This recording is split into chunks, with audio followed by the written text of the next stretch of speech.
If you're someone who achieves consistently, presents well, has most of the external markers of a successful life, and yet carries a private inner voice that catalogues every flaw, every gap, every way you fell short, if you find it easier to receive criticism than a genuine compliment, and if you've spent years chasing a version of yourself that always seems to be one achievement away, this video is going to name something that may have been running your life for a very long time without a name.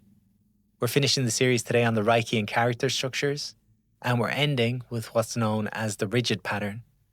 Clinically, this has been called the rigid or the obsessional structure, and I find both names useful because each point to something real about how this pattern lives.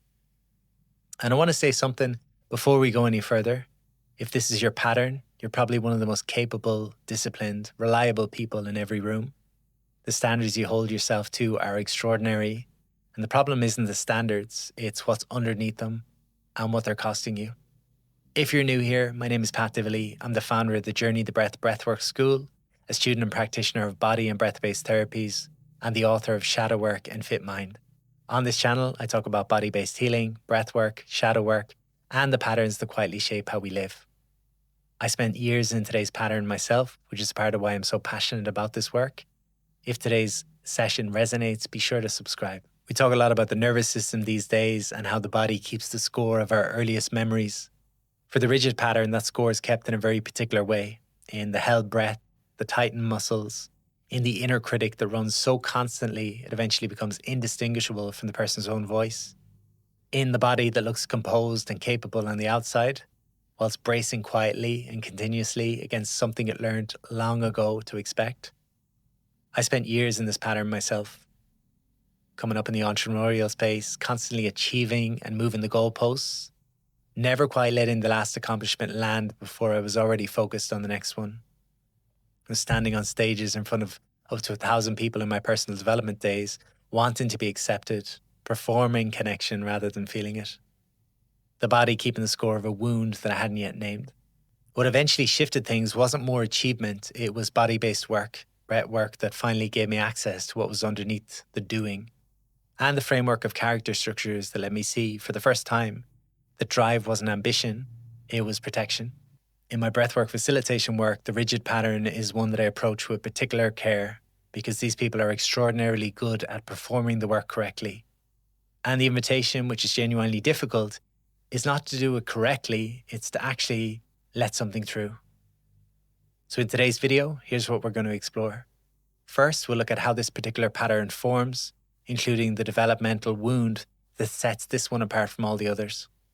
Then we'll talk about what it actually feels like to live inside, the inner worlds behind the polished exterior, and finally, we'll explore what integration genuinely looks like, what this pattern needs to soften and open. By the end of this video, if this is your pattern, you're going to understand what's actually underneath the drive and what becomes available when you finally feel safe enough to put some of it down. So let's drop in. The rigid pattern forms later than the others, roughly between 3.5 and 7 years old, and sometimes again in early adolescence. And to understand how it forms, you need to understand what's happening developmentally at that stage and at that age. This is the age of the heart, so the age when a child first experiences something like falling in love, innocently, naturally, with the parent of the opposite sex. If you know anything about developmental psychology, you'll recognize this as the eatable stage. And while that term carries a lot of cultural baggage, the underlying reality is straightforward. A child at this age opens their heart fully. They become vulnerable in a way that they haven't been before. They reach towards someone with genuine, wide-open love. And what they need in return is a parent who can receive that love warmly, hold it appropriately, and make the child feel that their heart and their emerging innocent sense of themselves as a feeling, loving being is welcome. That there's nothing wrong with them for feeling what they feel. And here's where the wound happens. One version is a parent who is close-hearted themselves, living in their head, threatened by feeling, doesn't know how to receive this. They dismiss it, they criticize it, or they reject the child for having the most natural impulse they've ever had. A child who reaches out with their whole heart gets rejected precisely because of their openness. Another version is a parent who actually encourages and exploits the child's love, creates a special relationship, makes the child feel chosen and elevated. And then when it becomes too much, withdraws entirely, or turns suddenly to humiliation and rejection. So the child who was made to feel special is now made to feel responsible for something they never understood in the first place. In either case, the child learns the same devastating lesson. It's not safe to love with an open heart. Openness leads to rejection. The heart leads to being used or hurt. And so the chest tightens, the breath becomes shallower, and the natural free movement of feeling through the body starts to dam behind the muscles and armor. And in place of the open heart, they discover something that actually works. And that's achievement, performance, perfection. If the authentic feeling self got rejected, perhaps the ideal, accomplished, perfectly presented self will finally be enough to earn love. There's a particular quality to people in this pattern that you notice immediately. A composure, a harmony. They tend to be well-groomed and well put together.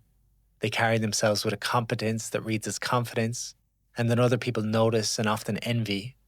They're reliable, they're intelligent, they show up on time, they deliver what they promise, hold themselves to high standards that most people wouldn't attempt. And from the outside, they effectively appear to have it all together. From the inside, they're exhausted, because the inner critic never stops. There's a voice often running so continuously for them that it becomes indistinguishable from their own thoughts, that scans every interaction, every performance, every outcome, and finds the gap, finds what was less than it should have been, finds what someone else did better, and then, in quiet moments, usually alone, turns that same critical gaze inward with a ferocity that would be considered cruel if it was directed at another person. I know this voice. I lived with it for many years. The goalposts that kept moving, the achievements that landed for about 30 seconds before the next inadequacy came into view, the sense that relaxing even briefly meant falling behind in some way, though behind what exactly was never quite clear. The core experience of this pattern is the treadmill, always moving, always achieving, always one milestone away from the version of life where it'll finally be okay to rest. But the milestone arrives and the feeling doesn't come, because the feeling was never about the achievement. The achievement was always about outrunning the feeling. So these are the people who struggle to be still, who find unstructured time genuinely uncomfortable, who will find something productive to do on a Sunday afternoon because simply being without doing creates an anxiety they can't quite explain. So human doing rather than human being. Their thinking tends to be toward black and white, rules, clear frameworks, right and wrong, correct and incorrect. This isn't rigidity for its own sake, it's safety. The grey areas require judgment. A judgment means risk of being wrong, and being wrong means exposure, and exposure means the original wound reopens. And here's the part that surprises people. These individuals are far more sensitive to criticism than they appear. They look like the person who could handle feedback with composed, rational capability. But criticism lands as confirmation of the original wound, that they, at their core, are not enough, that the thing they've been working so hard to conceal, the flawed, imperfect, rejected self, under all the achievement, has just been seen. In relationships, this pattern creates a split that can be deeply confusing for their partners, because the heart wound happened in the context of love and intimacy. Love and intimacy carry the charge of the original danger. So these people will often connect intellectually and even physically in early stages of a relationship.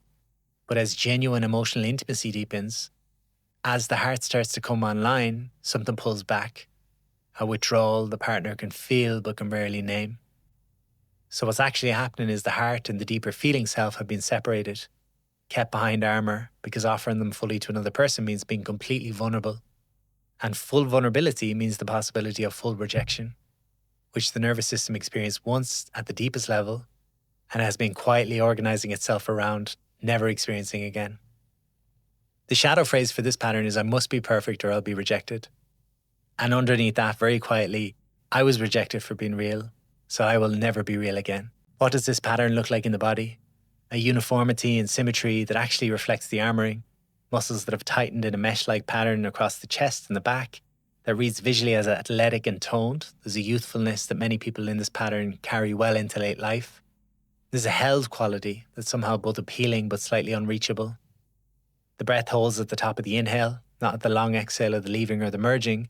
This one takes a breath in and suspends it lightly, as if permanently braced, ready, controlled. never quite releasing into the exhale that would mean safety. There's often tension in the throat, so the place of speaking truth or saying what's actually felt. And the fear of being criticized or judged for genuine expression often lives here as a physical constriction. The pelvis also tends to be held and controlled, cut off from the free expression of feeling and desire that the original wounds made dangerous. The eyes are often bright and watchful, carrying a quality of constant, quiet assessment, and they're always reading the room for how they're being perceived. I said earlier that the particular challenge of working with this pattern is that these people are extraordinarily good at performing the work. They'll do everything right. They'll be the most prepared, the most engaged, the most diligent person in any room that they enter. And the invitation, which is genuinely difficult and which I had to learn to receive myself, is to do it wrong, to not know, to let something move through without managing how it looks or what it means. And that's not comfortable. It's not a comfortable invitation for someone in the pattern, but it's the one that actually opens things. In the breathwork facilitator training that I offer, I've seen this happen in some of the most moving ways. Someone who arrived composed, competent, performing their healing beautifully, and then one day something slips and the composure cracks. Something real moves through. And instead of the catastrophe that they were bracing for, they find the room held them. Nobody left, nobody judged. And something that had been tightened for years began to slowly, tentatively soften. And that moment of discovering through imperfection that imperfection doesn't lead to rejection is the beginning of everything for this pattern. Softening practices are the foundation, so not more doing, but doing less. Breathwork that emphasizes the exhale, the long, full, uncontrolled release. Yin practices, restorative work, anything that invites the body to let go rather than to perform. And the exhale is the practice. And for someone who's been holding at the top of the breath for years, learning to fully exhale is both literal medicine and a profound metaphor. The inner critic needs to be externalized, named, given a voice that can be distinguished from the person's own voice, because when it runs unconsciously, it passes as truth. And when you can hear it as a voice, the echo of the original wound, the parent who withdrew when you were most open, it begins to lose its authority. You don't have to believe everything you think, especially the thoughts that sound most like your own.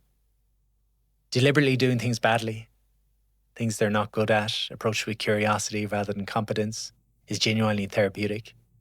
Not because failure is good, but because the nervous system needs repeated experience that imperfection doesn't lead to abandonment, that being human is actually safe.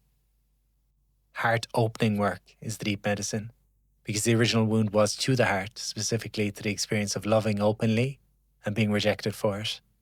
So breath work that opens the chest, body work that releases the armor across the front of the body, practices that create enough safety for the heart to soften even slightly without the immediate reflective closing that has become so automatic, and the reconnection between the heart and the feeling body, helping the person discover that they can be fully present and open with another person, is the integration that pattern most deeply needs.